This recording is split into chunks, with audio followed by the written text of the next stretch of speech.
আসসালামু আলাইকুম। অনেক সময় আমাদের ডেস্কটপ কম্পিউটার বিভিন্ন কারণেই ব্যবহার করার দরকার হয়ে থাকে, কিন্তু এখন তো আমরা সবাই ল্যাপটপই বেশিরভাগ অর্থাৎ 95% ইউজারই ল্যাপটপ ব্যবহার করে থাকি। তো যদি ব্যাপারটা এমন হয় যে আমার ল্যাপটপকে আমি প্রয়োজনের তাগিদে ডেস্কটপে কনভার্ট করব, তাহলে অবশ্যই ব্যাপারটা কিন্তু অনেক মজার এবং ইন্টারেস্টিং, তাই না? তো আজকের এই ভিডিওতে আমি আপনাদেরকে দেখাবো যে কিভাবে আপনারা একটি ল্যাপটপকে ডেস্কটপে কনভার্ট করবেন। সেটাই আজকের ভিডিওতে আমি আপনাদেরকে দেখাবো ইনশাআল্লাহ। তো আজকের এই ভিডিওটা দেখার পরে আমি গ্যারান্টি দিয়ে বলবো যে প্রত্যেকেই তার ল্যাপটপকে সিপিইউ বানিয়ে একটি ডেস্কটপের মতো ফিল নিতে পারবেন।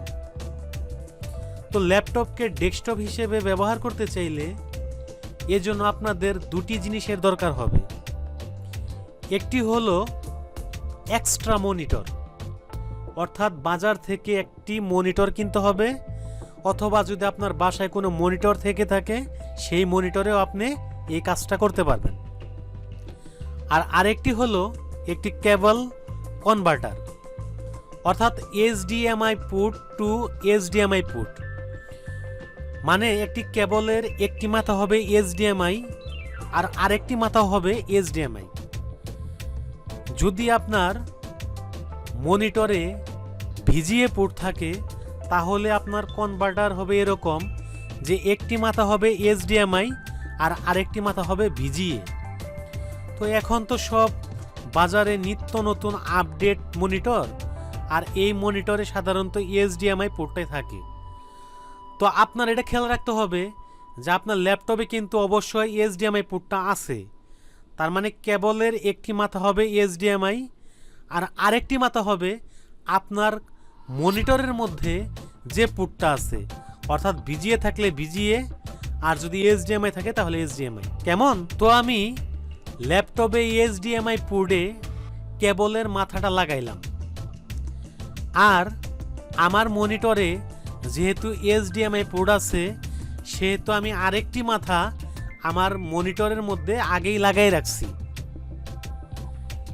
এখন ল্যাপটপ এবং মনিটরে কেবলের কানেকশন দেওয়ার পরে আপনাদের মনিটরের মধ্যে কিন্তু পাওয়ার কেবলের লাইনটা দিতে হবে, নয়তো আপনার মনিটরটা কারেন্ট ছাড়া চলবে না, তাই না?